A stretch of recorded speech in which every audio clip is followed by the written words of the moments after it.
السلام علیکم ورحمۃ اللہ وبرکاتہ۔ وعلیکم السلام ورحمۃ اللہ وبرکاتہ۔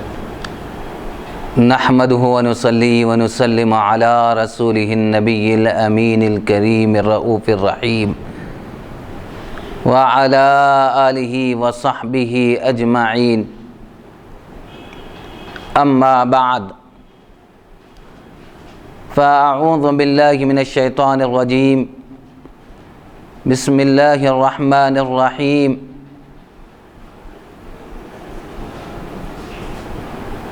ان اکرمکم عند اللہ اتقاکم، صدق اللہ العلی العظیم وبلغ رسولہ النبی الکریم ونحن علی ذلک من الشاہدین والشاکرین والحمد للہ رب العالمین۔ اللہ رب العزت کا بے پایا کرم ہے، آج جس کتاب کی ریکارڈنگ کا اہتمام کیا جا رہا ہے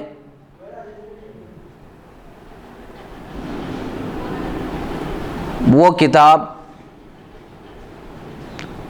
حقیقت نسب اور شرافت نسب کے تعلق سے ہے۔ یوں تو مکتبہ جامعہ انواریہ حیدرآباد الدکن تفسیر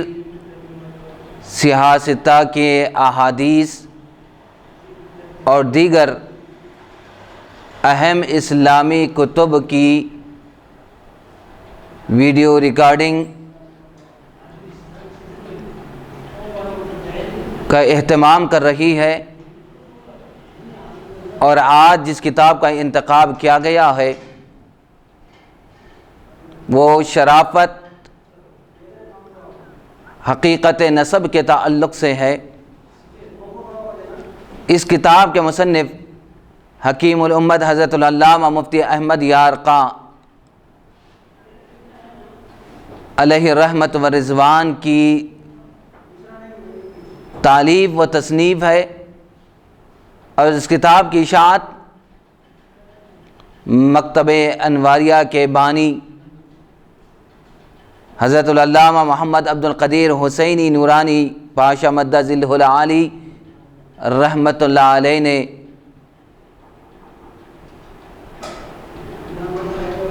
عمل میں لائی تھی۔ تو آئیے ناظرین کرام، یہ نسب کے تعلق سے دو متضاد باتیں عوام الناس میں پائی جاتی ہے، دو مختلف نظریے کے رکھنے والے لوگ پائے جاتے ہیں۔ کچھ لوگ یہ کہتے ہیں کہ اللہ رب العزت کے یہاں صرف تقوی، پرہیزگاری، عبادت، ریاضت ہی کام آئے گی،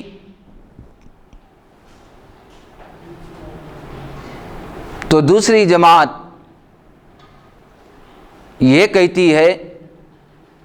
کہ ریاضت اور تقوی کے ساتھ ساتھ حسب نسب بھی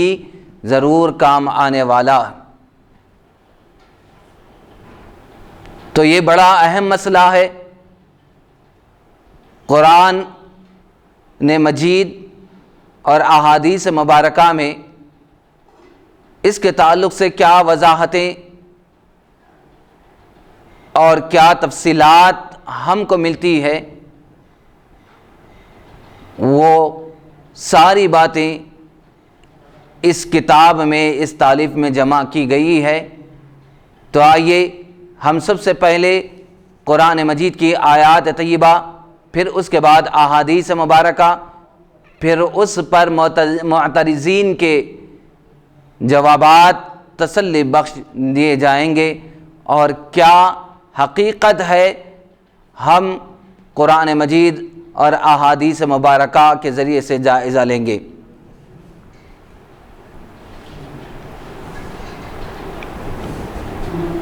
اللہ تبارک و تعالی نے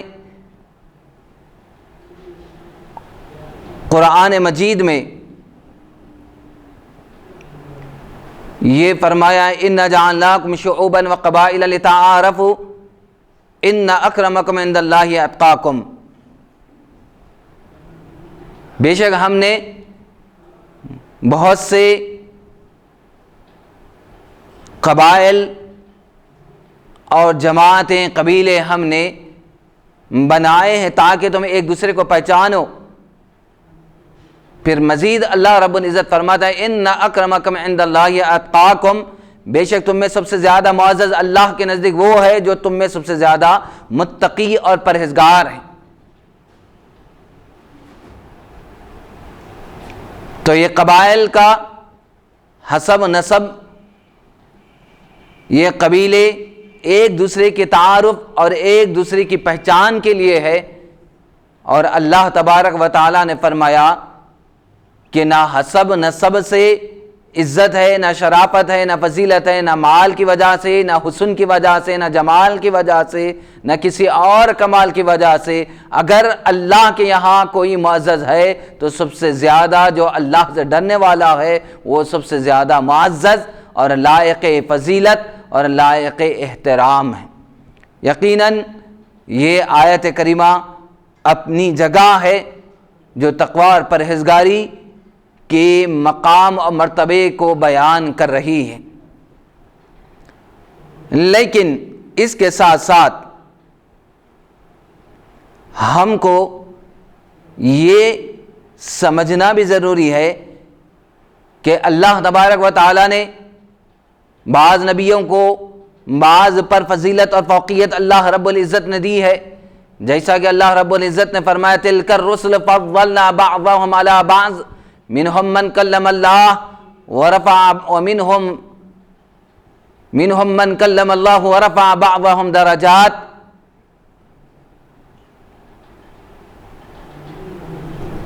اسی طرح اللہ تبارک و تعالی نے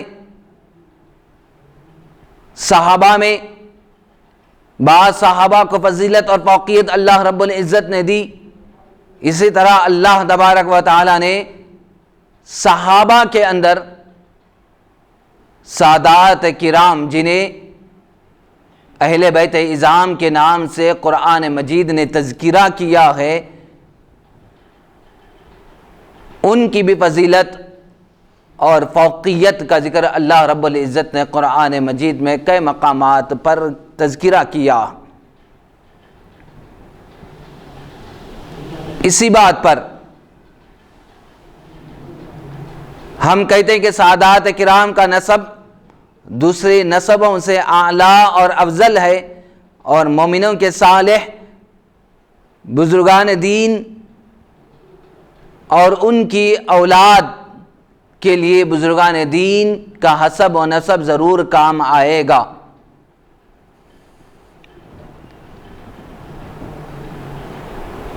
اس پر قرآن کریم کی آیات طیبہ پیش خدمت ہے۔ اللہ تبارک و تعالی فرماتا ہے وَأَلْحَقْنَا بِهِمْ ذُرِّيَّتَهُمْ وَمَا بِإِيمَانٍ وَمَا أَلَتْنَاهُمْ مِنْ عَمَلِهِمْ مِنْ شَيْءٍ، ہم جنت میں مومنوں کی اولاد کو ان کے ساتھ ملا دیں گے اور ان کے اعمال میں سے کچھ بھی کم نہ کریں گے۔ لہذا اس آیت مبارکہ سے معلوم یہ ہوا کہ آقا علیہ الصلوۃ والسلام کی مومن اولاد انشاءاللہ تعالی قیامت میں حضور کے ساتھ رہے گی۔ اس سے سادات کرام کے نسب کی عظمت بھی ثابت ہوئی اور بزرگان دین کے اعمال کا کام آنا بھی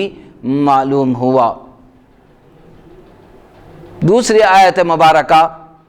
جس میں اللہ رب العزت اہل بیت اور قرابت داروں کی عظمت اور ان کی محبت کے بارے میں ارشاد فرما رہا ہے قُلْ لَا أَسْأَلُكُمْ عَلَيْهِ أَجْرًا إِلَّا الْمَوَدَّةَ فِي الْقُرْبَى، اے محبوب آپ فرما دو میں تم سے دین کے پہنچانے پر، تبلیغ کے کرنے پر جو نعمتیں اللہ کی بارگاہ سے لا کر میں تمہیں دیا ہو اس پر کوئی اجرت نہیں مانگتا، إِلَّا الْمَوَدَّةَ فِي الْقُرْبَى، سوائے قرابت داروں کی محبت کے، الا المودۃ فی القربا، اگر قرابت داروں کی محبت کام نہ آتی، قرابت داروں کی محبت کی عظمت اگر کچھ نہ ہوتی، فضیلت کچھ نہ ہوتی، تو پھر آقا علیہ الصلوۃ والسلام یہ نہ کہتے لا اسألکم علیہ اجرا الا المودۃ فی القربا، اور یہ آیات کریمہ قرآن مجید میں نہ آتی۔ اس آیت کی تفسیر میں یہ ہے کہ میرے حق کی وجہ سے میرے عزیزوں، اہل قرابت دار سے محبت کرو۔ معلوم ہوا کہ سادات کرام جو حضور علیہ الصلوۃ والسلام کے اہل قرابت دار اور اولاد ہیں، ان سے حضور کی خاطر محبت کرنا لازم ہے۔ دیگر خاندانوں کا یہ حال نہیں ہے، یہ مقام و مرتبہ اور یہ شرافت، یہ عزت، یہ فضیلت ان کو حاصل نہیں ہے، یہ صرف اور صرف قرابت داروں کے لیے خاص ہے۔ پھر تیسری آیت مبارکہ میں یوں اللہ رب العزت ارشاد فرماتا ہے وَاعْلَمُوا أَنَّمَا غَنِمْتُم مِّن شَيْءٍ فَأَنَّ لِلَّهِ خُمُسَهُ وَلِلرَّسُولِ وَلِذِي الْقُرْبَىٰ وَالْيَتَامَىٰ وَالْمَسَاكِينِ، جان لو جو کچھ مال غنیمت تم حاصل کرو اس کا 5واں حصہ اللہ اور اس کے رسول اور اہل قرابت دار اور یتیموں اور مسکینوں کے لیے ہے۔ تو اس آیت مبارکہ میں یہ فرمایا جا رہا ہے کہ زمانہ شریف میں زمانہ نبوی صلی اللہ علیہ وسلم میں مال غنیمت کے خمس میں سے حضور علیہ الصلوۃ والسلام کے اہل قرابت دار کا علیحدہ اور مستقل حصہ مقرر تھا، بلکہ حضرت امام شافعی رضی اللہ تعالیٰ عنہ کے نزدیک آج بھی سیدوں کو اس خمس میں سے حصہ ملے گا، دوسرے خاندانوں کو یہ عزت اور یہ حصہ ان کے لیے مقرر نہیں ہے۔ سورہ کہف کی اور ایک آیت مبارکہ میں اللہ رب العزت ارشاد فرماتا ہے وَكَانَ أَبُوهُمَا صَالِحًا فَأَرَادَ رَبُّكَ أَن يَبْلُغَا أَشُدَّهُمَا وَيَسْتَخْرِجَا كَنزَهُمَا، حضرت خضر علیہ السلام نے حضرت موسیٰ علیہ السلام سے فرمایا کہ اس دیوار کے نیچے 2 بچوں کا خزانہ ہے، ان دونوں کا باپ نیک مرد تھا، اس لیے رب نے چاہا کہ یہ بچے بالکل بالغ ہو جائیں اور اپنا خزانہ نکال لیں۔ تو اس آیت مبارکہ سے معلوم ہوا کہ 2 یتیموں پر رب نے اس لیے رحم فرمایا کہ ان کا باپ متقی اور پرہیزگار مرد تھا، پتہ لگا کہ نیکوں کی نیکیاں اولاد کے کام آتی ہے، لہذا حضور کی نیکیاں سادات کرام کو ضرور کام آئے گی۔ سبحان اللہ سبحان اللہ۔ وَجَعَلْنَا فِي ذُرِّيَّتِهِ النُّبُوَّةَ وَالْكِتَابَ، یہ بھی قرآن پاک کی ایک آیت مبارکہ جس میں اللہ رب العزت ارشاد فرما رہا ہے کہ ہم نے حضرت ابراہیم علیہ السلام کے اولاد میں نبوت اور کتاب بھیجی، یعنی حضرت ابراہیم علیہ السلام کے بعد سارے نبی آپ ہی کی اولاد میں سے آئے اور ساری کتابیں صحیفہ آپ ہی کے اولاد پر اتارے گئے۔ اولاد ابراہیم کو یہ عظمت اسی وجہ سے حاصل ہوئی کہ وہ حضرت ابراہیم کی اولاد ہے، وہ ابراہیمی ہے، لہذا آپ کا نسب اشرف و اعلیٰ اور ممتاز ہے۔ سبحان اللہ سبحان اللہ۔ اسی طرح اللہ تبارک و تعالیٰ قرآن کریم کی دیگر آیات طیبات میں ارشاد فرما رہا ہے یا بنی اسرائیل اذکروا نعمتی التی انعمت علیکم وانی فضلتکم علی العالمین، اے یعقوب علیہ السلام کے اولاد میری ان نعمت کو یاد کرو جو میں نے تم پر کی ہے اور میں نے تم کو زمانے میں تمام جہانوں پر بزرگی دی۔ تو معلوم اس آیت مبارکہ سے یہ ہو رہا ہے کہ حضرت یعقوب علیہ السلام کا نسب ایسا اعلیٰ ہے کہ حق تعالیٰ نے ان کی اولاد کو تمام خاندانوں سے اونچا کیا تھا، لہذا یقیناً حضور علیہ الصلوۃ والسلام کے خاندان والے سادات کرام آج تمام جہانوں سے اعلیٰ خاندان اور اعلیٰ گھرانے والے ہیں، اعلیٰ گھرانے والے ہیں۔ اسی طرح اللہ تبارک و تعالی اور ایک آیت مبارکہ میں ارشاد فرما رہا ہے وَاذْكُرُوا آلَاءَ اللَّهِ عَلَيْكُمْ اِذْ جَعَلَ فِيكُمْ أَنْبِيَاءَ وَجَعَلَكُمْ مُلُوكًا، اے یعقوب علیہ السلام کے اولاد میری نعمتوں کو یاد کرو جو میں نے تم پر کیا ہے، کیونکہ میں تم میں نبی بنائے اور تم کو بادشاہ بھی بنائے۔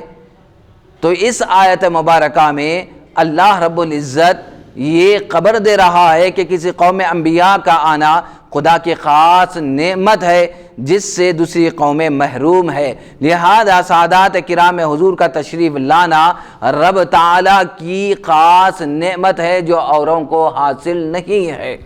سبحان اللہ سبحان اللہ، ہائے ہائے ہائے، بے شک بے شک۔ یا نساء النبی لستن کا احد من النساء ان اتقیتن، اللہ تبارک و تعالی ازواج مطہرات کا تذکرہ اس آیت مبارکہ میں کرتے ہوئے فرماتا ہے اے نبی کی عورتیں تم اور عورتوں کی طرح نہیں ہو، ان اتقیتن، اگر تم تقوی اور پرہیزگاری حاصل کر لو۔ تو اس آیت مبارکہ میں اللہ تبارک و تعالی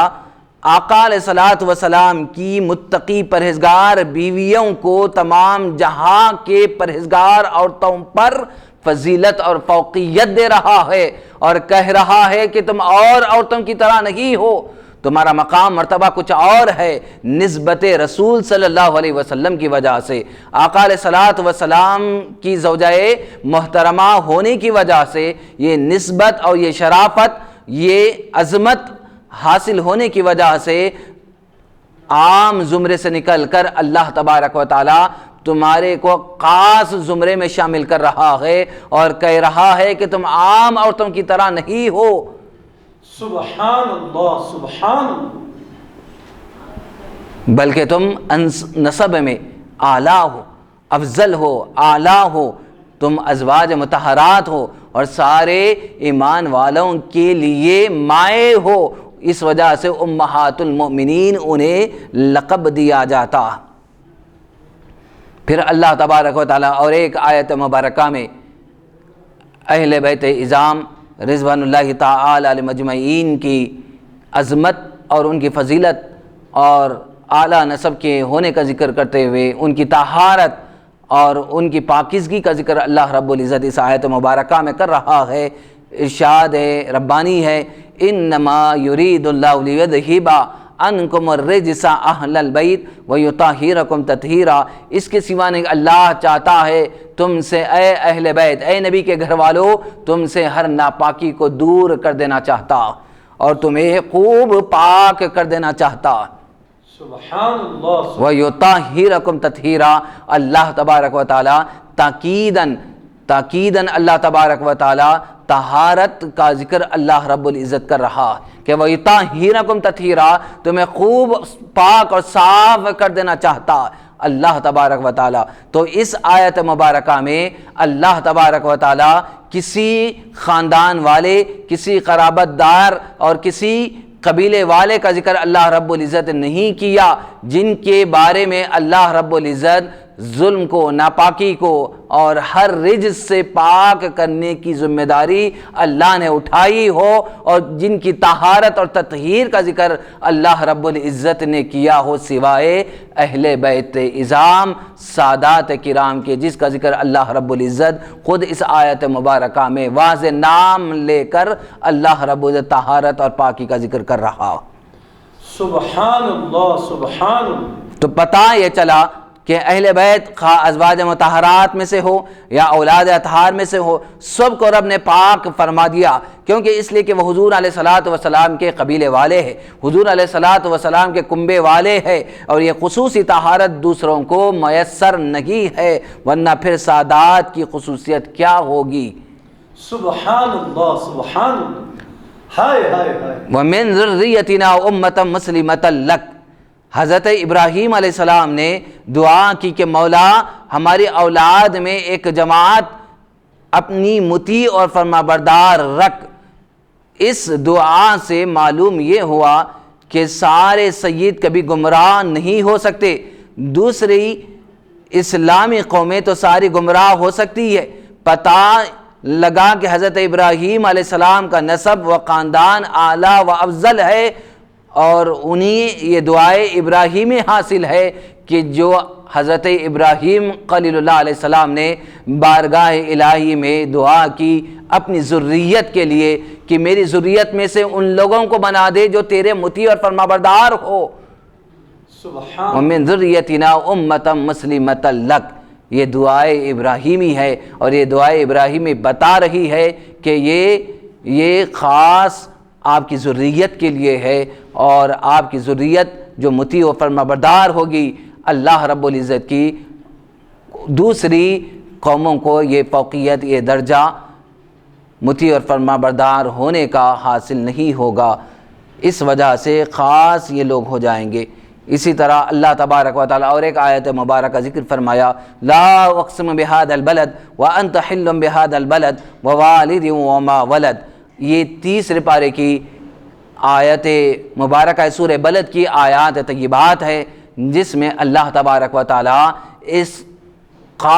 ایک خاص شہر کی قسم اللہ رب العزت ذکر کر رہا ہے، وہ شہر مکہ ہے۔ اللہ رب العزت قسم کھا رہا ہے اور ذکر فرما رہا ہے، لا اقسم بہذا البلد، میں اس شہر مکہ کی قسم کیوں کھاؤں؟ یہ شہر مکہ کی قسم اس وجہ سے کھا رہا ہوں، وَأَنْتَ حِلٌّ بِهَذَا الْبَلَدِ، کہ اس میں میرا گھر ہے، میرا خانہ کعبہ ہے، مقام ابراہیم ہے اور دیگر اس میں کھلی نشانیاں ہے، اس لیے میں شہر مکہ کی قسم نہیں کھا رہا ہوں۔ یوں تو میرے شہر بہت خوبصورت اور بھی شہریں ہیں، اور بھی شہریں دنیا میں موجود ہے، لیکن میں ان تمام شہروں کی قسم نہیں کھا رہا ہوں، لیکن اس شہر کی اس وجہ سے قسم کھا رہا ہوں۔ اللہ آگے فرما رہا ہے، وَأَنْتَ حِلٌّ بِهَذَا الْبَلَدِ، اس شہر سے آپ کو تعلق ہے، اس وجہ سے شہر مکہ کی قسم کھا رہا ہوں۔ سبحان اللہ، سبحان اللہ۔ اس شہر کی یہ شہر لائق قسم اس وجہ سے ہوا ہے کہ اس شہر کی ہوائیں، فضائیں، اس شہر کے ذرات اور ریت کے ذرات اور آپ کی جائے پیدائش ہونے کی وجہ سے یہ شہر مکہ لائق قسم ہوا ہے، اور میں شہر مکہ کی قسم کھا رہا ہوں۔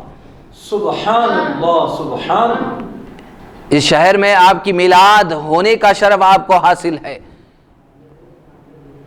مولد النبی ہونے کی وجہ سے اس شہر مکہ کی عظمت بڑھ گئی اور لائق قسم ٹھہرا، اور اللہ تبارک و تعالیٰ اس شہر مکہ کی قسم اللہ رب العزت قرآن مجید میں ذکر کر رہا ہے۔ تو جس شہر کو آپ سے نسبت ہو گئی وہ شہر سارے شہروں میں فضیلت والا بن گیا۔ اسی طرح جس زمانے کو آپ سے نسبت ہو گئی وہ زمانہ خیر القرون قرنی آقا علیہ السلام نے فرمایا، اور جس خاندان والوں کو آپ سے نسبت ہو گئی وہ سارے خاندانوں سے اعلیٰ و افضل ہو گیا۔ سبحان اللہ، سبحان اللہ،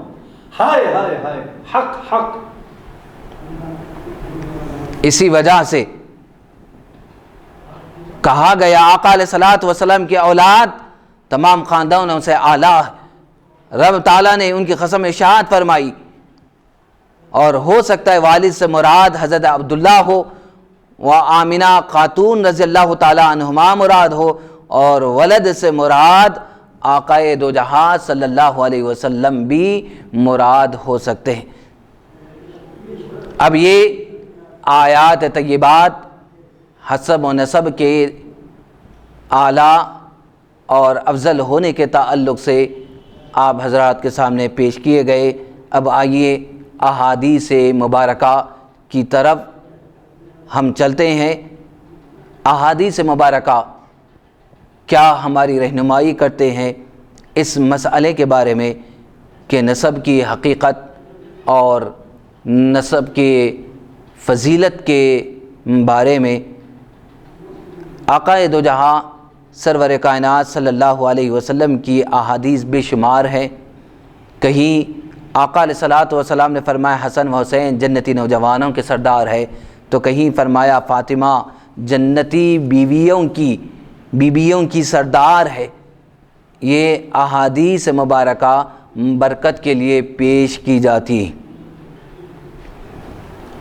اور ایک حدیث مسلم شریف، ترمذی، مشکات باب فضائل سید المرسلین میں ہے کہ ان اللہ اصطفیٰ کنانہ من ولد اسماعیل واصطفیٰ قریش من کنانہ واصطفیٰ من قریش بنی ہاشم واصطفانی من بنی ہاشم، یعنی اللہ تعالیٰ نے حضرت اسماعیل علیہ السلام کے اولاد میں سے کنانہ کو چنا، اور بنو کنانہ میں سے قریش کو، اور قریش میں سے بنو ہاشم کو چنا، اور بنو ہاشم میں سے مجھے برگزیدہ بنایا۔ سبحان اللہ، سبحان اللہ۔ اس حدیث مبارکہ سے پتہ یہ چلا کہ تمام قبیلے اور تمام خاندانوں میں سب سے افضل وہ خاندان ہے جو آقا علیہ السلام سے نسبت اور تعلق رکھتا۔ سبحان اللہ سبحان اللہ۔ دوسری حدیث جس میں آقا علیہ الصلوۃ والسلام نے فرمایا انا تارکم فیکم الثقلین اولہما کتاب اللہ فیہ الہدی والنور فخذوا بکتاب اللہ واستمسکوا بہ وحث علی کتاب اللہ ورغب فیہ واہل بیتی وذکرکم اللہ فی اہل بیتی وذکرکم اللہ فی اہل بیتی رواہ مسلم۔ میں آقا علیہ الصلوۃ والسلام فرماتے میں تمہیں دو نفیس و اعلیٰ چیزیں چھوڑے جا رہا ہوں، ایک تو اللہ کی کتاب ہے جس میں ہدایت اور نور ہے، لہذا اللہ کی کتاب کو مضبوطی سے پکڑ لو۔ اور پھر آقا علیہ الصلوۃ والسلام اللہ کی کتاب پر لوگوں کو ترغیب دلائی، رغبت دی۔ اور دوسری چیز جس میں آقا علیہ الصلوۃ والسلام چھوڑے جانے کا ذکر کیا ہے وہ میرے اہل بیت عظام ہے۔ میں تمہیں اہل بیت کے بارے میں، ان کے حق کے بارے میں، ان کے حقوق کے بارے میں، ان کے آداب کے بارے میں تمہیں یاد دلاتا ہوں۔ وذکرکم اللہ فی اہل بیتی وذکرکم اللہ فی اہل بیتی۔ اس روایت کو مسلم نے نقل فرمایا ہے اپنی صحیح مسلم میں۔ تو اس حدیث مبارکہ سے معلوم ہوا کہ حضور علیہ الصلوۃ والسلام کے خاندان شریف اور آل اطہار کی عظمت قرآن کریم کی طرح ہے۔ جیسا کہ ایمان کے لیے قرآن کا ماننا ضروری ہے، ایسے ہی حضور کے اہل بیت کا ماننا لازم ہے۔ دوسرے خاندانوں کو یہ شرف نصیب نہیں ہے اور فضیلت حاصل نہیں ہے۔ اور ایک حدیث جس کو امام ترمذی نے حضرت عبداللہ ابن عباس رضی اللہ تعالیٰ عنہما سے روایت کی، احبونی لحب اللہ واحب اہل بیتی لحبی، اللہ کے لیے مجھ سے محبت کرو اور میری محبت کی خاطر میرے اہل بیت سے محبت کرو۔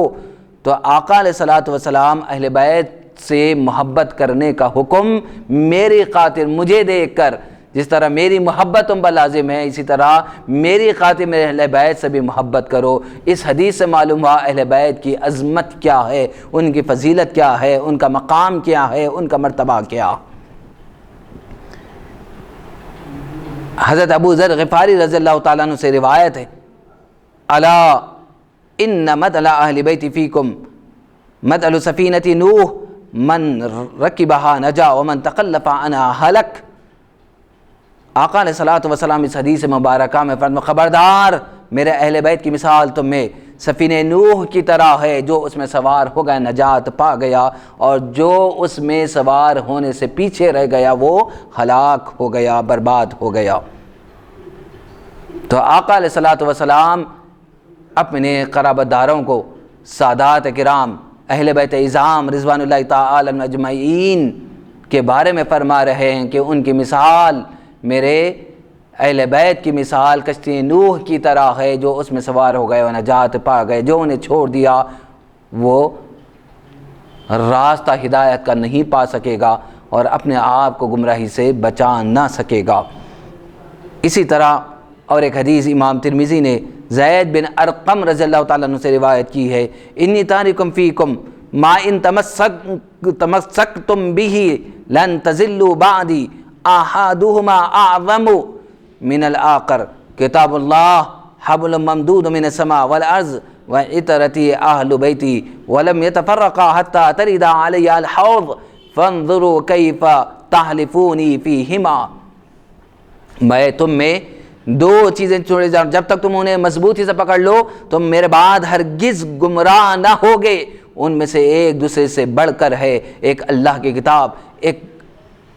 اللہ کی کتاب ہے جو اللہ کی دراز رسی ہے، دوسرے میرے اہل بیت، میرے گھر والے، دونوں ایک دوسرے جدا نہ ہوں گے یہاں تک کہ وہ دونوں حوض پر میرے پاس آئیں گے، لہٰذا تم دیکھو ان میں میری کیسی نیابت کرتے ہو۔ پھر اور ایک حدیث مسلم شریف نے حضرت عبد المطلب بن ربیعہ سے روایت کی، ان هذه صدقات انما هي اوساق الناس وانما لا تحل لمحمد ولا لآل محمد۔ یہ صدقے لوگوں کے میل کچیل ہے،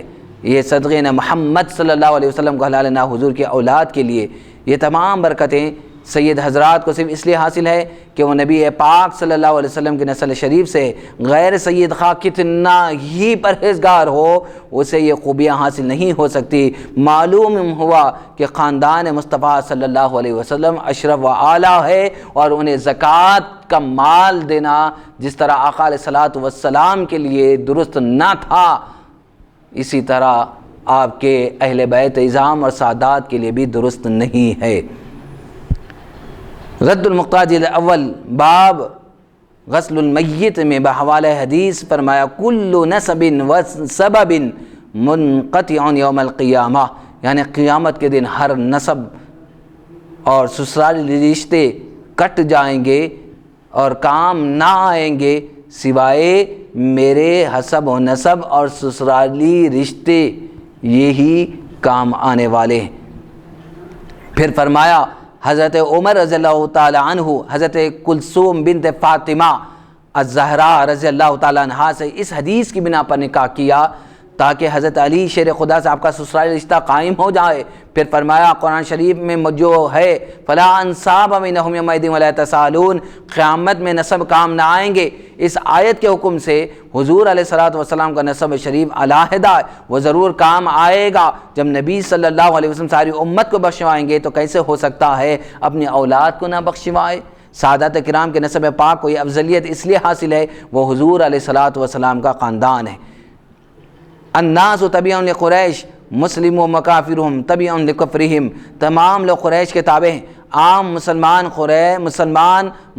قریش کے تابع ہیں اور کافر لوگ کفار قریش کے فرما بردار۔ ان احادیث سے معلوم ہوا کہ تمام مسلمان قریش کے تابع ہے اور خلافت اسلامیہ قریش ہی کے لیے ہے۔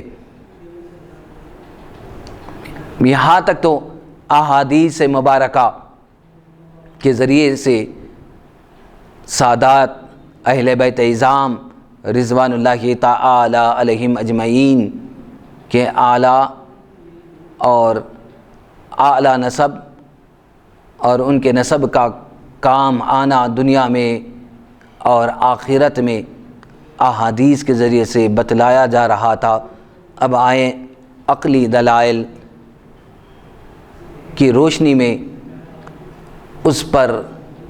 بتلایا جائے گا۔ عقل کا بھی تقاضا ہے کہ نبی کریم صلی اللہ علیہ وسلم کا خاندان تمام خاندانوں سے اعلیٰ اور اشرف ہو۔ چند وجوہ، چند اسباب اور چند دلائل کی وجہ سے۔ دلیل نمبر 1 یہ ہے، جب حضور علیہ الصلوۃ والسلام کی نسبت سے کنکروں، پتھروں، جانوروں کو عزت حاصل ہے۔ حضور کی ناقہ شریف تمام اونٹنیوں سے افضل ہے، حضور کے شہر کے کنکر پتھر بادشاہوں تاجوں سے افضل ہے۔ رب تعالیٰ نے قرآن کریم میں ان کی قسم کھائی لا اقسم بہذا البلد، تو جو حضرات حضور کے لخت جگر نور نظر ہو وہ دوسرے قبیلوں سے ضرور افضل ہوں گے۔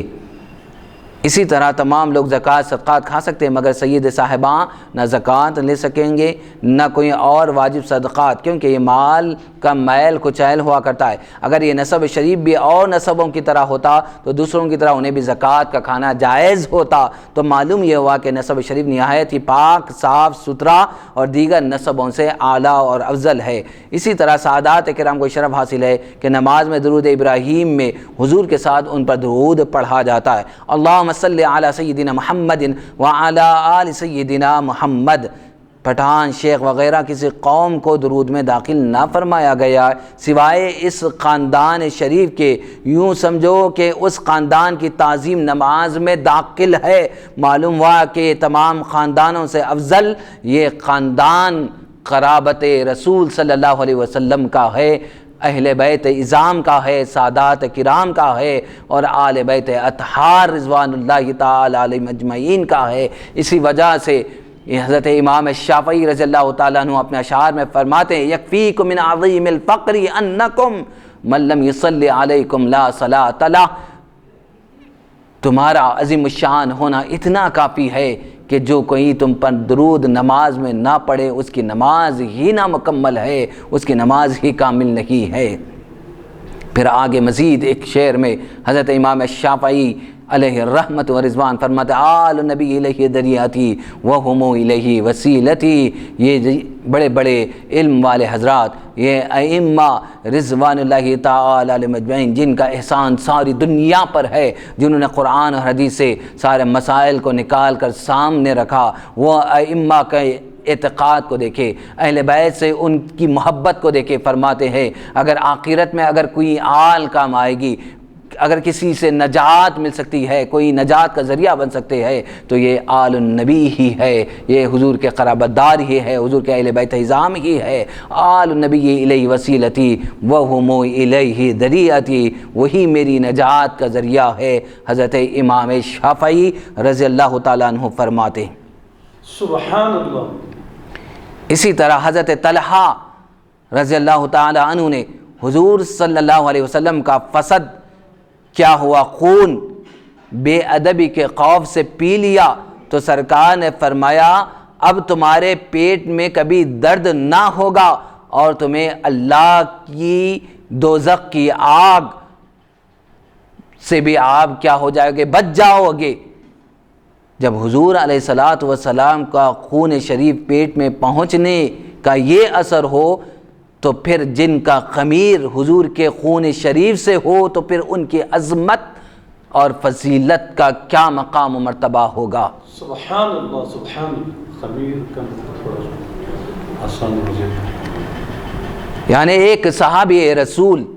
اس حدیث مبارکہ سے پتہ یہ چلا کہ ایک صحابی رسول آقا علیہ الصلاۃ والسلام نے حجامہ لگایا،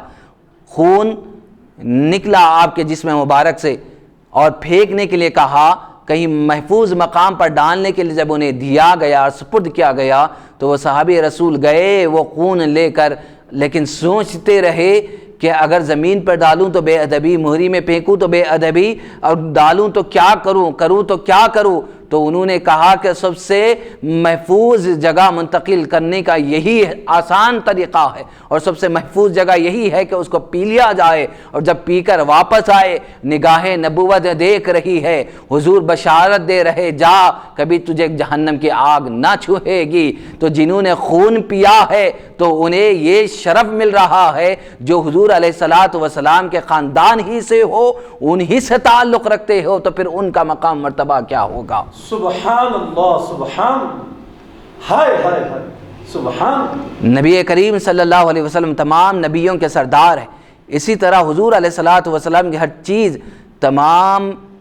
پیغمبروں کی چیزوں سے اعلیٰ ہے۔ دیکھو حضور علیہ الصلاۃ والسلام کی امت کو اللہ رب العزت نے ساری امتوں سے افضل قرار دیا اور فرمایا کنتم خیر امت اخرجت للناس، تم ہی افضل ترین امت ہو۔ اسی طرح حضور علیہ الصلاۃ والسلام کی بیویاں تمام جہانوں کی بیویوں سے افضل ہے، فرمایا یا نساء النبی لستن کا احد من النساء۔ اسی طرح حضور کا شہر تمام نبیوں کے شہروں سے افضل ہے، فرمایا لا اقسم بہذا البلد۔ اسی طرح حضور کے صحابہ کرام کو تمام نبیوں کے صحابیوں سے افضل ترین قرار دیا گیا، لا تسبوا اصحابی کہا گیا۔ اسی قاعدے کے تحت حضور علیہ الصلاۃ والسلام کی اولاد تمام پیغمبروں کی اولاد سے اعلیٰ و افضل ہوگی، اور حضور علیہ الصلاۃ والسلام کی نسبت تمام چیزوں کو اعلیٰ و افضل کر دے گی۔ اسی طرح اولاد شریف بھی سب سے اعلیٰ و افضل ہوگی۔ سبحان اللہ، سبحان اللہ۔ یہاں تک تو قرآن نے مجید کے دلائل ختم ہوئے، احادیث مبارکہ کے دلائل اور احادیث مبارکہ کی روشنی میں ہم نسب کی فضیلت اور شرافت اور عظمت کو سمجھ رہے تھے اور عقلی دلائل ختم ہوئے۔ اب یہاں سے جو ناقدین معترضین اعتراضات کرتے ہیں ان کے جوابات دینے کی کوشش اور صحیح کی جا رہی ہے۔ کچھ لوگ یہ کہتے ہیں اعتراض کے طور پر کہ اللہ تبارک و تعالیٰ کی یہ آیت کریمہ پیش کر کے ان جعلناکم شعوبا وقبائل لتعارفوا ان اکرمکم عند اللہ اتقاکم، جس کا مطلب یہ ہے کہ حضور علیہ الصلاۃ والسلام کے خاندان کو دوسرے خاندانوں پر کوئی بزرگی نہیں ہونی چاہیے، کیونکہ آیت کا منشا تو یہ ہے کہ اللہ تبارک و تعالی بزرگی اور فضیلت تقوی اور پرہیزگاری کی بنا پر دیتا ہے۔ تو پھر یہ آیت کریمہ پیش کر کے معترضین یہ اعتراض پیش کرنا چاہتے ہیں کہ بزرگی تو تقوی کی وجہ سے ہے، طہارت کی وجہ سے ہے، حسب و نسب سے نہ ہونا چاہیے، یہ اعتراض وارد کرتے ہیں۔ تو اس کا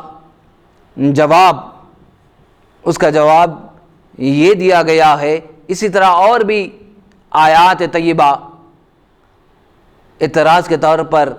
اعتراض کرنے والے پیش کرتے ہیں، العزت للہ ولی رسول المؤمنین، عزت تو اللہ کے لیے ہے، اس کے رسول کے لیے، مومنین کے لیے۔ پھر بعض یہ آیت کریمہ بھی پیش کرتے ہیں، لن ینفعکم ارحامکم ولا اولادکم یوم القیامہ، جس میں اللہ رب العزت نے فرمایا تمہارے ارحام یعنی تمہاری رشتہ داریاں، تمہاری اولاد قیامت کے دن کچھ نفع نہ دیں گی۔ تو پھر کہاں سے حسب نسب آقا علیہ الصلوۃ والسلام کے خاندان کا کام آنا دنیا میں، اور ان سے تعلق، ان کا ادب کرنا، ان کی تعظیم کرنا، اور ان سے اکتساب فیض حاصل کرنا، اور یہ قیامت کے دن کام آئیں گے، کہاں سے ثابت ہوتا ہے؟ تو ان آیات طیبات کا جواب یہ دیا گیا ہے کہ ان مسلمانوں سے اللہ تبارک و تعالی خطاب کر رہا ہے جن کی اولاد اور قرابت دار کافر تھے، اور وہ مسلمان رشتے کی بنا پر ان کی طرفداری کرتے تھے، تو انہیں فرمایا جا رہا ہے تم اسلام کے مقابلے میں ان کافروں اور قرابت داروں کی حمایت نہ کرو۔ اس آیت کو انبیاء کرام کے رشتوں اور صالح اولاد سے کوئی تعلق نہیں ہے، کیونکہ اس رکوع کو اللہ نے اس آیت سے شروع فرمایا ہے، یا ایھا الذین آمنوا لا تتخذوا عدوی وعدوکم اولیاء، کہ اے ایمان والو تم میرے اوپر اپنے دشمنوں یعنی کافروں کو دوست نہ بناؤ۔ اور یہ رکوع حضرت حاطب بن ابی بلتع رضی اللہ تعالی عنہ کے حق میں نازل ہوا، جنہوں نے اپنے بال بچوں کی حفاظت کی خاطر کفار مکہ کی جاسوسی کی، مسلمانوں کے خفیہ راز انہیں لکھ کر بھیجے،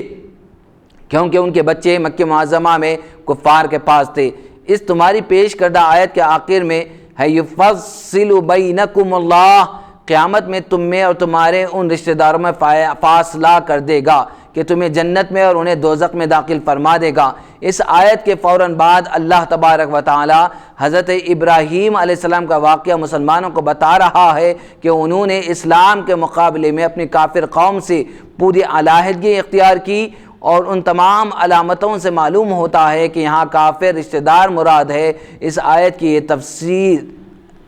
یہ آیت شریفہ ہے، لا تجد قوم یؤمنون باللہ والیوم الآخر یوادون ان حاد اللہ ورسولہ لو کانوا آباءهم وابناءهم واخوانهم وعشیرتهم، آپ مسلمانوں کو ایسا نہ پائیں گے کہ وہ اللہ کے رسول کے دشمنوں سے محبت رکھیں، اگرچہ وہ ان کے باپ دادا ہو یا بیٹے ہوئے ہو یا پوتے ہو یا ان کے بھائی یا ان کے کہنے والے۔ نیز فرمایا یا ایھا الذین آمنوا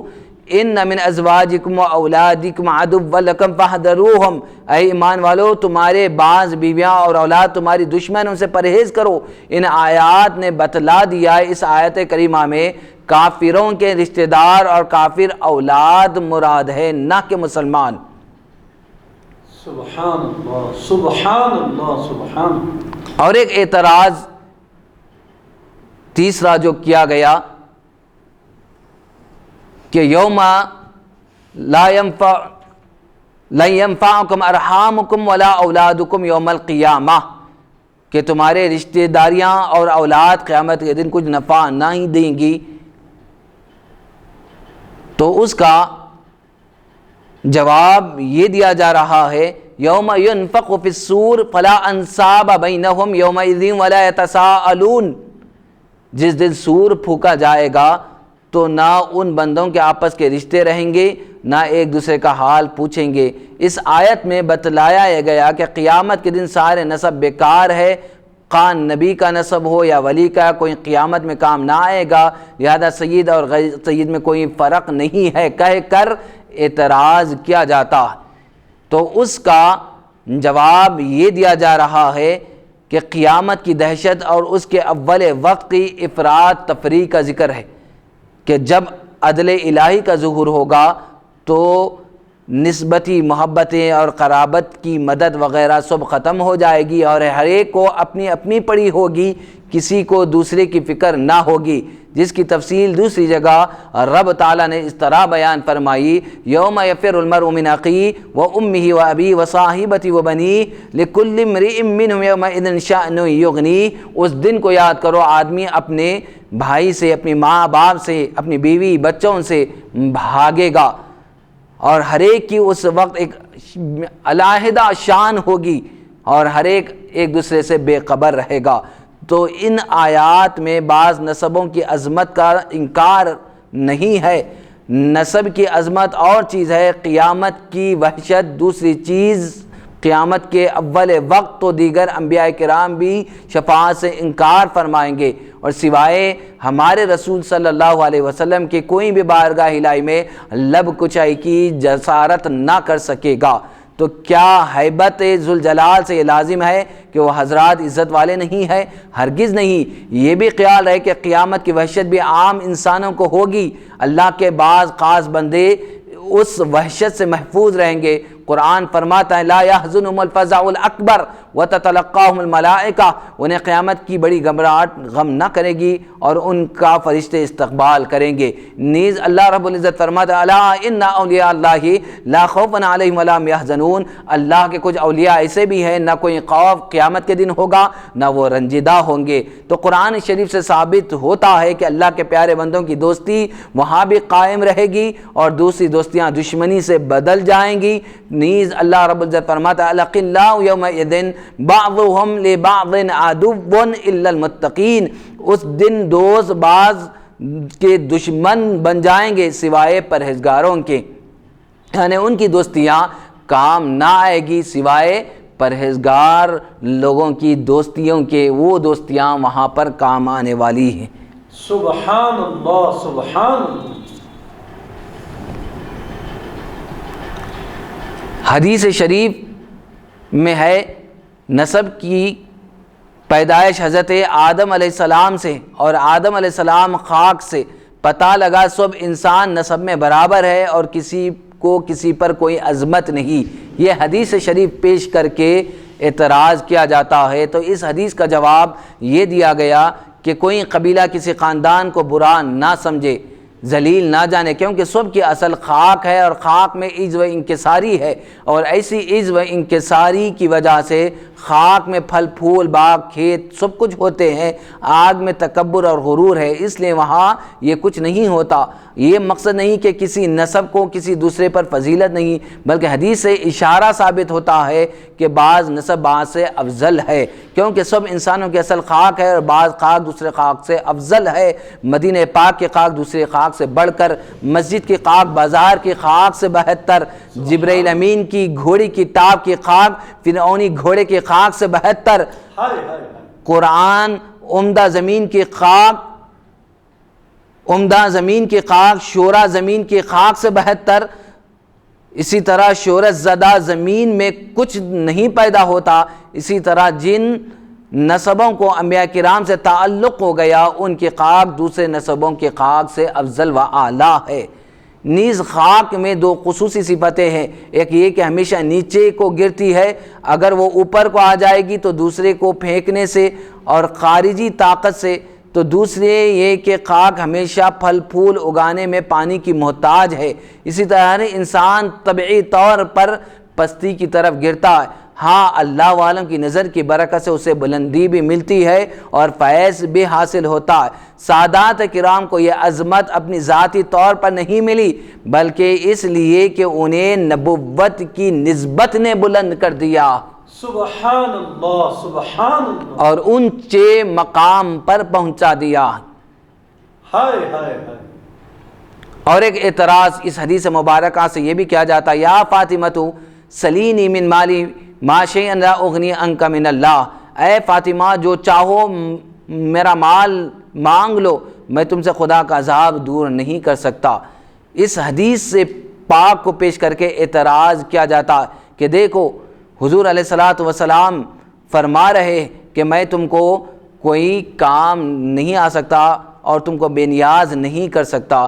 یہ حدیث پیش کر کے اعتراض کیا جاتا ہے تو اس کا جواب یہ ہے کہ یہ حدیث اول تبلیغ کی ہے۔ حضور علیہ الصلوۃ والسلام ایمان کا حکم دے رہے ہیں، مقصد یہ کہ اے فاطمہ ایمان لاؤ، اگر یہ ایمان قبول نہیں کیا تو یہ سب حسب نسب کام نہ آئے گا، اور جو شخص حضور علیہ الصلوۃ والسلام کے نسب میں تو ہو مگر مومن نہ ہو تو وہ سید نہیں ہے، کیونکہ وہ مسلمان ہی نہیں۔ رب تعالیٰ نوح علیہ السلام سے جیسا فرماتا ہے انہ لیس من اہلک انہ عمل غیر صالح، اے نوح یہ کنعان تمہارا گھر والا نہیں ہے کیونکہ وہ بدکار ہے۔ تو کوئی مرزائی راوزی وہابی سید نہیں ہو سکتا، کیونکہ سید ہونے کے لیے ایمان ضروری ہے، اور وہ ایمان سے بے بہرا ہے۔ کفر کی وجہ سے سارے نسبتی رشتے ٹوٹ جاتے ہیں، اس لیے کافر نہ مومنہ سے نکاح کر سکے گا، نہ مومن کی میراث پائے گا، اور نہ مومنوں کے قبرستان میں دفن ہو سکے گا۔ جب کافر اولاد کو مومن باپ کی میراث نہیں مل سکتی تو کافر کو نسبی شرافت و عزت کیسے مل سکتی ہے؟ سبحان اللہ سبحان اللہ۔ ابو لہب بنی ہاشم میں سے ہے مگر اس کی کوئی شرافت نہیں، لہذا سے مومن سادات کرام انہیں حضور علیہ الصلوۃ والسلام کے نسب شریف سے ضرور فائدہ پہنچے گا۔ حضور کی نسبت سے سارے مسلمان فائدہ اٹھائیں گے کہ جہنمی جنتی ہو جائیں گے اور گناہگار معافی پائیں گے، اور جب نسبت کام آ رہی ہے تو نسب کیوں نہ کام نہ آئے گا، نسب کیوں کام نہ آئے گا۔ رب تعالیٰ فرماتا ہے وَلَوْ أَنَّهُمْ إِذْ ظَلَمُوا أَنفُسَهُمْ جَاءُوكَ فَاسْتَغْفَرُوا اللَّهَ وَاسْتَغْفَرَ لَهُمُ الرَّسُولُ لَوَجَدُوا اللَّهَ تَوَّابًا رَحِيمًا، اگر یہ لوگ اپنی جانوں پر ظلم کر بیٹھے تو جاؤوکا تو وہ آپ کے پاس آ جائے اور آ کر کیا کریں، فاستغفر اللہ سے معافی چاہے، اور اللہ سے جب معافی مانگ لے اور حضور کے پاس بھی آ جائے حکم خدا پر، اب تو معافی مل جانی چاہیے کیونکہ اللہ کے سوا تو کوئی معاف کرنے والا نہیں ہے، لیکن معافی نہیں ملے گی۔ کب تک نہیں ملے گی؟ آگے اللہ فرماتے وَاسْتَغْفَرَ لَهُمُ الرَّسُولُ، جب تک رسول کی سفارش نہ لے لے، رسول سفارش نہ کر دے، حضور لب نہ ہلا دے کہ مولا انہیں معاف کر دے، لَوَجَدُوا اللَّهَ تَوَّابًا رَحِيمًا، جب حضور کہہ دیں گے اللہ تبارک و تعالیٰ کو توبہ قبول کرنے والا رحم کرنے والا پاؤ گے۔ سبحان اللہ سبحان اللہ، ہائے ہائے ہائے ہائے۔ تو معافی بھی مل رہی ہے، حالانکہ اللہ کے سوا معافی دینے والا کوئی نہیں ہے، لیکن معافی بھی ملتی ہے تو نسبت رسول صلی اللہ علیہ وسلم کی وجہ سے، کیونکہ قاسم نعمت آپ ہی ہے اور معاف کرنا بھی ایک نعمت ہے، اور یہ نعمت بھی آپ ہی سے ملنے والی ہے امت کو، اور اس کی خیرات آپ ہی سے ملنے والی ہے اور آپ ہی کی نسبت کی وجہ سے ملنے والی ہے۔ سبحان اللہ۔ رب تعالیٰ فرماتا ہے وَمَا كَانَ اللَّهُ لِيُعَذِّبَهُمْ وَأَنْتَ فِيهِمْ، اللہ رب العزت کو کیا ہو گیا ہے کہ بندوں پر عذاب کیا کرے، اللہ کو گوارا نہیں ہے کہ ان پر عذاب دیا کرے جبکہ آپ ان میں موجود ہو۔ وَأَنْتَ فِيهِمْ، سبحان اللہ سبحان اللہ۔ تو عذاب سے آج ہم بچے ہوئے ہیں تو یہ نسبت رسول صلی اللہ علیہ وسلم ہی کی وجہ سے ہے، رحمت للعالمین صلی اللہ علیہ وسلم کا صدقہ ہے کہ اللہ تبارک و تعالی جس طرح پہلے سابقہ نبیوں اور ان کے قوموں پر اللہ رب العزت نے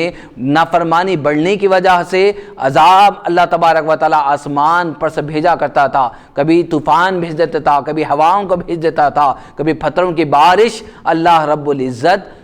برسایا کرتا تھا، لیکن یہ رحمت للعالمین کا صدقہ ہے کہ ہم عذاب سے بچے ہوئے کیونکہ حضور ہم میں موجود ہے، موجود رہیں گے۔ سبحان اللہ۔ یعنی سابقہ جو انبیاء علیہ السلام ہیں تو سابقہ انبیاء علیہ السلام کی جو قومیں ہیں وہ نافرمانی کرنے کی وجہ سے ان قوموں پر عذاب نازل ہوا اور پوری قومیں ختم ہو گئی۔ قومیں ختم ہو گئی۔ اللہ تبارک و تعالیٰ نے سابقہ قوموں کا حال اللہ رب العزت نے عبرت کے طور پر قرآن مجید میں جا بجا ذکر فرمایا کہ جب ان کی ظلم، زیادتی، نافرمانی حد سے تجاوز کر گئی، ان کی انبیاء سمجھا رہے، ہدایت کا کام دے رہے، تبلیغ کریں، پھر بھی ایسے پیغمبر ان کے پاس آئے، 950 سال انہوں نے قوم کو سمجھایا، ہدایت کی طرف بلایا، پھر بھی وہ تکذیب کیا، جھٹلائے، مذاق اڑایا پیغمبروں کا۔ اللہ تبارک و تعالیٰ نے ان پر عذاب کو مسلط کر دیا، ان کی قومیں تباہ اور برباد ہو گئی۔ لیکن آقا علیہ الصلوۃ والسلام کی امت کا معاملہ اس کے برعکس ہے، رحمت للعالمین صلی اللہ علیہ وسلم کا صدقہ ہے، باوجود کافر بھی ہے، یہود بھی ہے، نصارہ بھی ہے، ظلم و زیادتی بھی کر رہے ہیں، نافرمانی طرح طرح کی کر رہے، مسلمانوں کو ستا رہے ہیں، اذیتیں دے رہے، لیکن پھر بھی عذاب سے بچے ہوئے ہیں، تو یہ رحمت للعالمین صلی اللہ علیہ وسلم کا صدقہ اور کرم ہے۔ سبحان اللہ، سبحان اللہ۔ اور ان کو بھی فیض مل رہا ہے۔ خود آقائے دو جہاں صلی اللہ علیہ وسلم فرماتے شفاعتی لأہل الکبائر من امتی، میری شفاعت میری امت کے گناہ گار، کبیرہ گناہ کرنے والوں کے لیے ہے میری شفاعت۔ یعنی آقا علیہ الصلوۃ والسلام اپنی امت کے لیے دعا مانگی۔ حضور فرماتے ہیں دیگر احادیث مبارکہ میں کہ اللہ رب العزت نے ہر قوم، ہر نبی کو ایک دعا کا حق دیا تھا، اور انہوں نے دنیا میں مانگ لیا، اور میں نے آخرت کے لیے اٹھا کر رکھا، اور وہ ہے شفاعت۔ میں اللہ رب العزت نے شفاعت کو مانگا، اور میں شفاعت کروں گا ان لوگوں کے لیے جس کو اللہ تبارک و تعالی نافرمانی اور گناہوں کی وجہ سے پکڑ لے اور پکڑ کر جہنم میں داخل کر دے، میں انہیں چھڑا کر اپنی شفاعت سے جنت میں روانہ کرتا رہوں گا۔ سبحان اللہ، سبحان خدا جس کو پکڑے چھڑائے محمد، یہ شفاعت رسول صلی اللہ علیہ وسلم۔ سبحان اللہ، سبحان۔ اور حضور کی شفاعت وہاں پر بھی کام آ رہی ہے، حضور سے نسبت رکھنا وہاں پر بھی کام آ رہا ہے، حضور سے تعلق رکھنا وہاں پر بھی کام آ رہا ہے، حضور سے صحیح عقیدہ اور محبت کا تعلق رکھنا وہاں پر بھی کام آ رہا ہے۔ فرمایا شفاعتی لأہل الکبائر من امتی، نہ اعمال کام آ رہے ہیں، نہ کوئی اور چیز کام آ رہی ہے، حضور سے صحیح تعلق رکھنا، صحیح عقیدہ رکھنا، یہی کام آ رہا ہے حضور کی شفاعت کے ہم حقدار بن رہے۔ سبحان اللہ، سبحان اللہ۔ نیز فرماتے ہیں کہ آقا علیہ الصلوۃ والسلام نے فرمایا یخرج قوم من النار بشفاعت محمد یسمون الجہنمیین، حضور کی شفاعت سے ایک بہت بڑی جماعت دوزخ سے نکلے گی جنہیں دوزخی کہا جائے گا۔ تو شفاعت کے آیات اور احادیث بے شمار ہے جن سے معلوم یہ ہوتا ہے کہ حضور علیہ الصلوۃ والسلام کی شفاعت ہر اس شخص کو نصیب ہوگی جس کا خاتمہ ایمان پر ہوا ہوگا۔ سبحان اللہ، سبحان اللہ۔ جس طرح حضور علیہ الصلوۃ والسلام سب سے پہلے شفاعت کریں گے، پھر انبیاء کریں گے، اسی طرح حضور کی اولاد کو بھی یہ حق حاصل ہوگا کہ وہ شفاعت وہ بھی کریں گے، اور شفاعت سے وہ بھی آقا علیہ الصلوۃ والسلام سے فائدہ اٹھائیں گے۔ سبحان اللہ، سبحان اللہ۔ اب کتاب کے خاتمے میں کچھ ضروری ہدایات قلم بند کیے گئے کہ سادات کرام کے متعلق چند ضروری باتیں اور خاص ہدایتیں یاد رکھنی چاہیے۔ سب سے پہلے یہ کہ حضرت علی شیر خدا رضی اللہ تعالیٰ کی وہ اولاد جو حضرت خاتون جنت فاطمہ زہرا رضی اللہ تعالیٰ عنہا سے ہے، اسے سید کہتے ہیں اور عرب میں حبیب کہتے ہیں،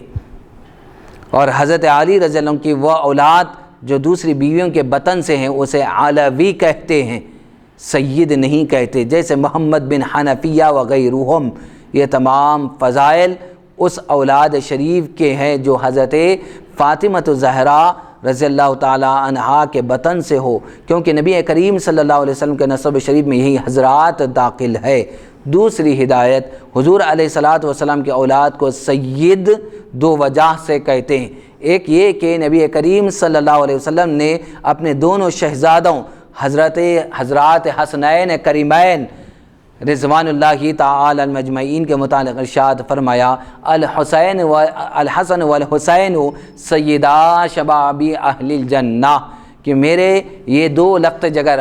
حسنین کریمین نوجوان جنتی نوجوانوں کے سردار ہے، سیدہ شباب اہل الجنہ، انہی کی طرف نسبت کرتے ہوئے سید کہا جاتا ہے۔ اور عام طور پر عرف عام میں سید کہا جاتا ہے، یہ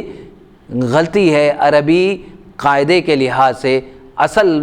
ورڈ اور اصل لفظ ہے سید، اور انہی کو سید کہا جاتا ہے، سید کی اولاد کہا جاتا ہے، سیدوں کی اولاد کہا جاتا ہے، اور سادات بھی کہا جاتا ہے، اور عرب میں حبائب کے نام سے انہیں کہا جاتا ہے، اور ان کی تعظیم کی جاتی ہے، ان کا احترام کیا جاتا ہے۔ سبحان اللہ۔ نیز جوانی میں جو فوت ہوئے ان کے سردار ہے۔ نیز امام حسن رضی اللہ عنہ کے بارے میں ارشاد فرمائے ابن ہادا سید لعل اللہ یصلح به بین فئتین من المسلمین۔ آقا علیہ الصلوۃ والسلام فرماتے ہیں میرا یہ فرزند سید یعنی سردار ہے، اور امید ہے کہ اللہ تبارک و تعالی اس کے ذریعے مسلمانوں کی دو جماعتوں میں صلح کرائے گا،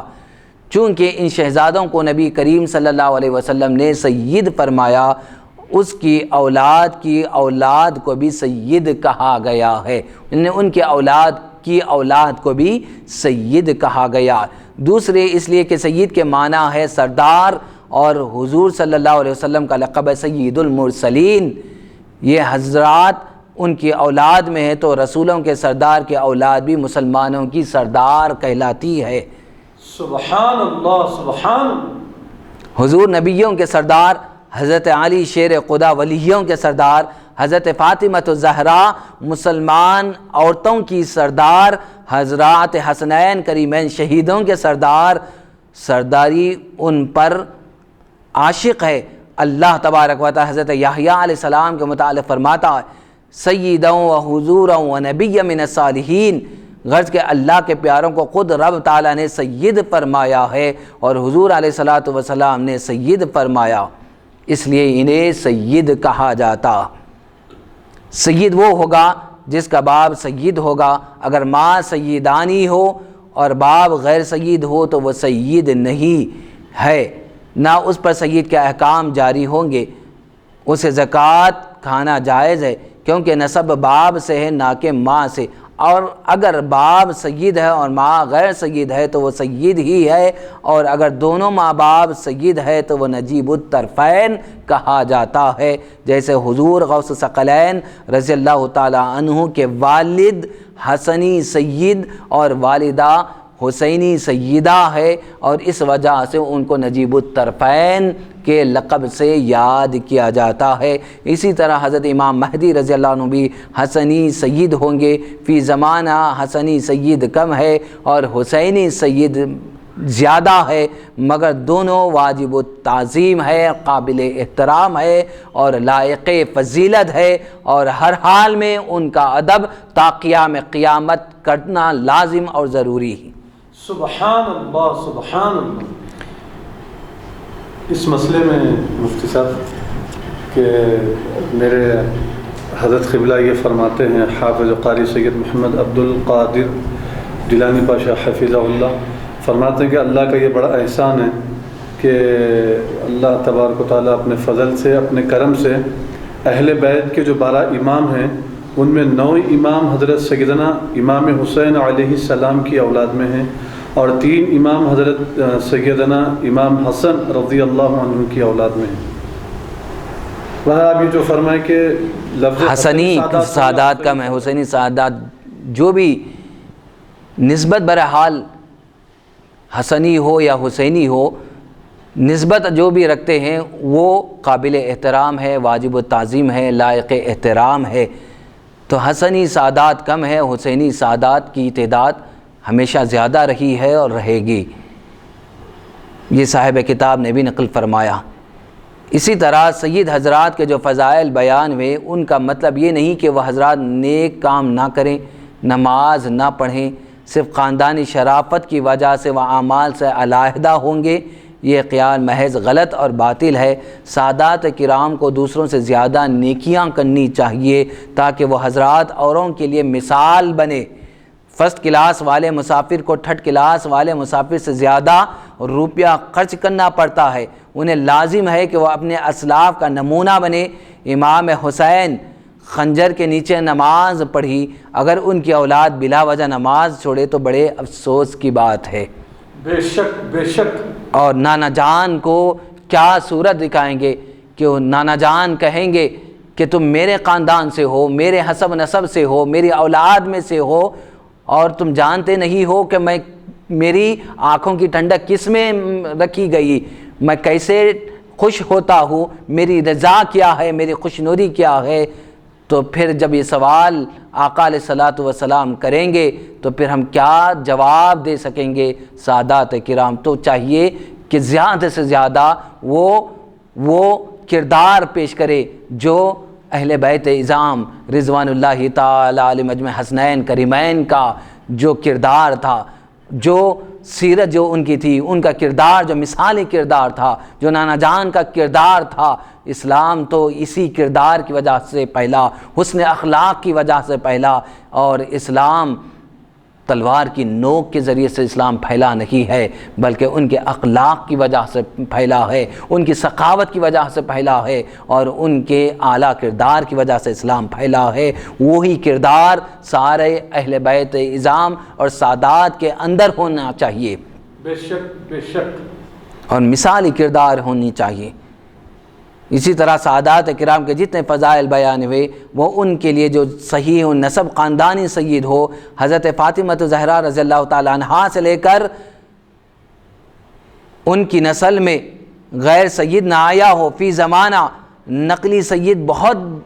بن گئے اور دعویٰ کرتے ہیں کہ ہم بھی سادات ہیں، لیکن سید نہیں ہے مگر سید ہونے کا دعویٰ کرتے ہیں، اور اس طرح اپنے آپ کو بلا حسب و نسب کے ان کی طرح منسوب کر لینا یہ سخت گناہ ہے، اور یہ حرام ہے اور شدید ترین جرم ہے۔ اللہ اکبر اللہ اکبر۔ ان سے احتراز کرنا چاہیے، بچنا چاہیے، اس طرح ان سے نسبت کو جوڑ لینے سے بچنا چاہیے، کیونکہ نبی کریم صلی اللہ علیہ وسلم نے اس غلام پر لعنت فرمائی ہے جو اپنے کو غیر مولا کی طرف نسبت کرے، اور اس شخص پر بھی لعنت فرمائی جو اپنے کو غیر خاندان سے منسوب کرے، جو سید نہ ہو اور سید بنے وہ نبی کریم صلی اللہ علیہ وسلم کی لعنت کا بھی مستحق ہے۔ نیز وہ در پردہ اپنی ماں کو گالی دیتا ہے، اس کا نکاح غیر سید سے ہوا اور وہ سید کو اپنی ماں کا خاوند بتاتا ہے۔ دیکھو حضرت زید بن حارث رضی اللہ عنہ حارثہ کے بیٹے تھے، انہیں نبی کریم صلی اللہ علیہ وسلم نے اپنا منہ بولا بیٹا بنایا تھا، لوگ بھی انہیں اسی وجہ زید ابن محمد کہتے تھے۔ قرآن کریم نے اسے سخت منع فرمایا اور ارشاد فرمایا وَمَا جَعَلَ اللَّهُ أَدْعِيَاءَكُمْ أَبْنَاءَكُمْ ذَلِكُمْ قَوْلُكُمْ بِأَفْوَاهِكُمْ، اللہ نے تمہارے پالے ہوئے بیٹوں کو تمہارا بیٹا نہ بنایا، یہ تمہارے اپنے منہ کا کہنا ہے، یہ صرف تمہارے اپنے منہ کی بات ہے، یہ تمہارا اپنا دعویٰ ہے، لیکن حقیقت اس طرح اگر نہیں ہے تو اللہ اور اس کے رسول کی لعنت کے مستحق ہم بنیں گے، گناہگار ٹھہریں گے، اور یہ حرام ہے۔ اسی طرح اللہ رب العزت نے ارشاد فرمایا ادعوہم لآبائہم واقسطوا عند اللہ فإن لم تعلموا آباءہم فإخوانکم فی الدین، انہیں ان کے باپ ہی کا نام لے کر پکارا کرو، اللہ کے نزدیک یہی ٹھیک ہے، پھر اگر تمہیں ان کے باپ معلوم نہ ہو تو وہ دین میں تمہارے بھائی ہے۔ جب حضرت زید کو نبی کریم صلی اللہ علیہ وسلم کا بیٹا کہنا حرام ہوا، حالانکہ وہ حضور کے در پردہ پالک بھی تھے، تو جو کوئی اپنے کو سید کہہ کر حضور کی اولاد کہے اور ان کی طرف منسوب کرے، ان کی طرف اپنی نسبت کو جوڑ لے اور تعلق کو بتائے حالانکہ وہ سید نہ ہو، تو وہ اس آیت مبارکہ کی روح سے کتنا بڑا مجرم ہوگا۔ اللہ اکبر اللہ اکبر۔ نیز جو لوگ غصے میں اپنی بیوی کو ماں کہہ دے، ان کے بارے میں قرآن پاک یوں فرماتا ہے وَمَا جَعَلَ أَزْوَاجُكُمُ اللَّاتِي تُظَاهِرُونَ مِنْهُنَّ أُمَّهَاتِكُمْ، اور تمہاری ان بیویوں کو جنہوں نے تم اپنی ماں کے برابر کہہ دیا، اور رب نے تمہاری ماں نہ بنایا۔ دوسری جگہ انہیں زہار کرنے والوں کے متعلق قرآن کریم یوں ارشاد فرماتا ہے الذین یظاہرون منکم من نسائہم ما ہن امہاتہم ان امہاتہم الا اللائے ولدنہم وانہم لیقولون منکرا من القول وزورا، وہ جو تم میں سے اپنی بیویوں کو اپنی ماں کی جگہ کہہ دے وہ ان کی مائیں نہیں، ان کی مائیں تو وہ ہے جن سے وہ پیدا ہوئے، بے شک یہ لوگ بری اور نرے جھوٹ بات کہتے ہیں۔ جب اپنی بیوی کو ماں یعنی یہ جھوٹ بات کہہ رہے ہیں، یہ صاف جھوٹ بات کہہ رہے ہیں۔ وَإِنَّهُمْ لَيَقُولُونَ مُنْكَرًا مِنَ الْقَوْلِ وَزُورًا، یہ جھوٹ بات کہہ رہے ہیں۔ مائیں تو وہ ہے جن سے ان کی ولادت ہوئی ہے، اپنی بیویوں کو ماں کا درجہ دینا یا ماں کہہ کر پکار دینا یا ماں کی طرح ہے، اس طرح یہ تشبیہ دینا زہار کہلاتا ہے۔ جب اللہ تبارک و تعالیٰ اپنی بیویوں کو ماں سے تشبیہ دینے کو بری بات اور جھوٹ قرار دے رہا ہے اور سخت سزا اس کی مقرر فرمائی ہے، تو اپنے غیر باپ کو باپ کہنے والا بھی قرآن کے اس فتوے کی روح سے بڑا جھوٹا اور عذاب نار کا مستحق سمجھا جائے گا۔ اسی طرح جو سید نہ ہو اور اپنے کو سید کہے وہ اپنی ماں کو گالی دینے کے برابر ہے، اور نبی کریم صلی اللہ علیہ وسلم کے نزدیک لعنتی ہے، اور رب کے نزدیک جھوٹا، فریبی، مکار اور مستحق عذاب جہنم ہے، اور اس سے بچنا چاہیے۔ اسی طرح مشکاۃ شریف کتاب الایمان میں ایک حدیث آتی ہے من ادعا الی غیر ابیہ وهو یعلم انہ غیر ابیہ فالجنۃ علیہ حراما، جو اپنے آپ کو غیر باپ کی طرف نسبت کرے اور وہ جانتا ہو کہ یہ اس کا باپ نہیں تو اس پر جنت حرام ہے۔ اللہ اکبر، حدیث مبارکہ من ادعا الی غیر ابیہ وهو یعلم، جو جانتا ہے کہ اس کا باپ نہیں ہے لیکن وہ اپنے آپ کو اس کی طرف منسوب کر رہا ہے، غیر باپ کی طرف اپنے آپ کو منسوب کر رہا ہے، تو جنت اس پر حرام ہے۔ اللہ اکبر۔ اسی طرح دوسری روایت من رغب عن ابی فہو کفر، تیسری روایت میں من ادعا ابا فی الاسلام غیر ابی یعلم انہ غیر ابی فالجنۃ علیہ حرام، یعنی جو دیدہ دانستہ جانتے ہوئے عمدن اپنے آپ کو اپنے غیر باپ کی طرف نسبت کرے اس پر جنت حرام ہے اور وہ کافر ناشکرا ہے۔ اللہ اکبر۔ سید قوم کا آدمی اگر اسلام سے خارج ہو جائے، ہندو، سکھ یا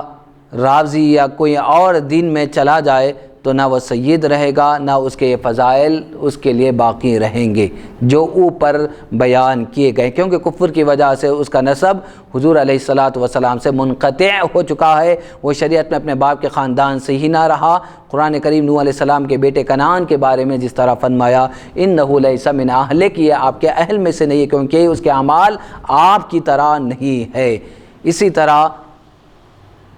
اللہ تبارک و تعالیٰ نے فرمایا ان شانئک ھو الابتر، اے محبوب تمہارا بدخواہ آپ کو برا بلا کہنے والا وہی مقطوع النسل ہے۔ ان شانئک ھو الابتر، آپ کی شان میں برا بلا کہنے والا، آپ کی شان میں کیا ہے عیب نکالنے والا یا بے ادب گستاخ جو بھی ہے وہ مقطوع النسل ہوگا۔ تو جب اللہ تبارک و تعالیٰ وہ مومن، وہ ایمان والا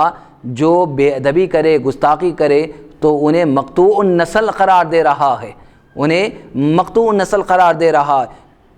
تو پھر عاص بن وائل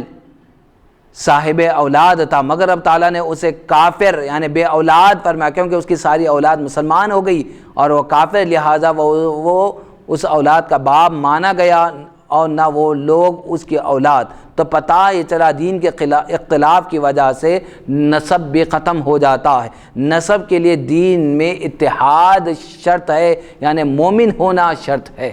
نسب کی برقراری کے لیے ایمان کا ہونا ضروری ہے، ورنہ کفر کی وجہ سے اور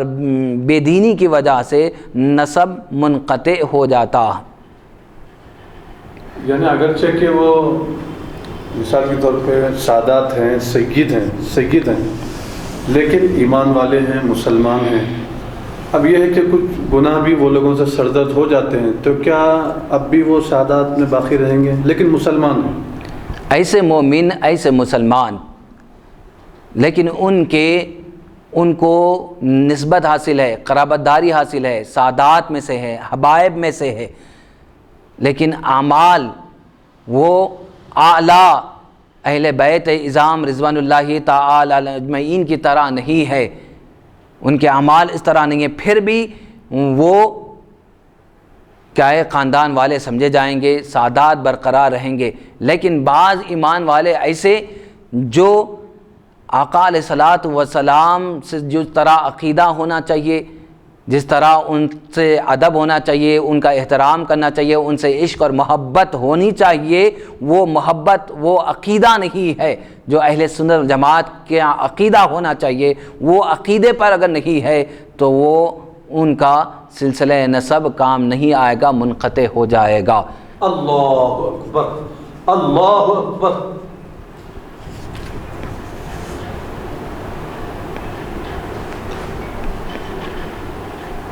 اسی طرح جو اپنے آپ کو سید کہے گا مگر وہ مرتد ہو جائے تو مسلمان ہی نہیں. سید ہونا تو بہت بڑی بات ہے، مسلمان ہی نہیں ہے تو پھر سعادات کے فضائل کہاں سے حاصل ہوں گے؟ تو اسی طرح وہ مومن بھی جو بدعقیدہ ہو جائے، گستاخ ہو جائے اور اہل سنت والجماعت، مسلک اہل سنت والجماعت کو چھوڑ دے تو پھر ان کے لیے یہ فضائل جو بیان کیے گئے اوپر وہ فضائل حاصل نہیں ہوں گے اور وہ خارج سمجھا جائے گا سعادات میں سے، اور وہ فضائل اس کو حاصل نہیں ہوں گے. جس طرح وہ مسلمان جو مرتد ہو جائے تو مسلمان ہی نہیں ہے تو پھر ان کے لیے سید ہونا اور اعلیٰ مرتبے کا ہونا اور خاندان سے تعلق اور نسبت کا رکھنا کوئی کام نہیں آئے گا. میں اپنی بات کو یہاں پر ختم کرتا ہوں اور اللہ رب العزت سے دعا کرتا ہوں کہ اے باری تعالیٰ ہمیں بھی آقا علیہ الصلاۃ والسلام سے سچی محبت، سچی عقیدت اور آقا علیہ الصلاۃ والسلام کی شفاعت عظمیٰ سے ہم سب کو بہرہ مند فرما اور اہل بیت اعظام رضوان اللہ تعالی علیہم اجمعین کا ادب کرنے والا بنا اور بروز حشر ان کے فیضان سے ہم سب کو مالا مال فرما. وآخر دعوانا ان الحمد للہ رب العالمین وما علینا الا البلاغ المبین.